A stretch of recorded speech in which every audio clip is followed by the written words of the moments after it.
United Center after the Blackhawks did it again. They win the Stanley Cup championship, 2-0 victory over the Tampa Bay Lightning. First time since 1938 the Hawks have won the Stanley Cup on home ice. Celebration everywhere. This was everything they had wanted, everything that it was worth the wait. And, you know, Chris, you start to look at the legacy of this team.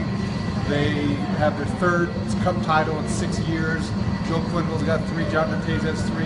Where do you begin to try to put this in perspective? This is one of Chicago's great all-time teams. Yeah, Patrick Kane was asked after the game whether this is a dynasty. He said, I don't know what that means, but I know we've won 3 in 6 years, and that's pretty good.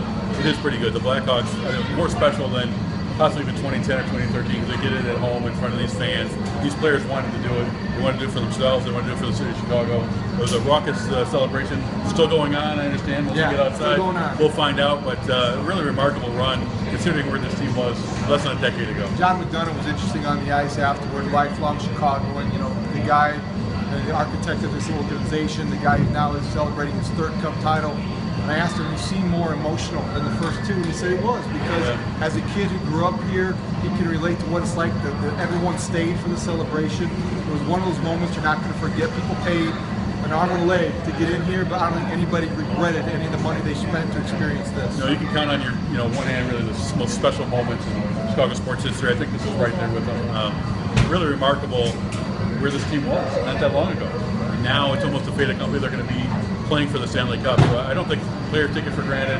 I hope the fans are taking it for granted because it's something special is happening. We'll remember the details of the game, but what you'll remember most is Duncan Keith wins the Conn Smythe Award. Well deserved. Yeah. He has the first goal, the game winner. Appropriate that he gets the game winner in a game this big. Right. Corey Crawford, how about that? Not only 1 cup did he win, but 2, and he gets a shutout in the clincher. A guy who was benched 2 months ago tonight in the first game of the playoffs comes back and finishes with a shutout. That cements his legacy, I think, and maybe shuts up his critics a little bit. Possibly. And Patrick Kane goes from no show to showtime.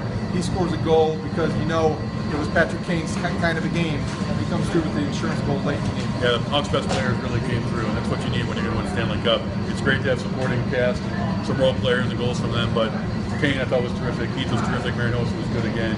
Corey Crawford, as you mentioned, the shutout.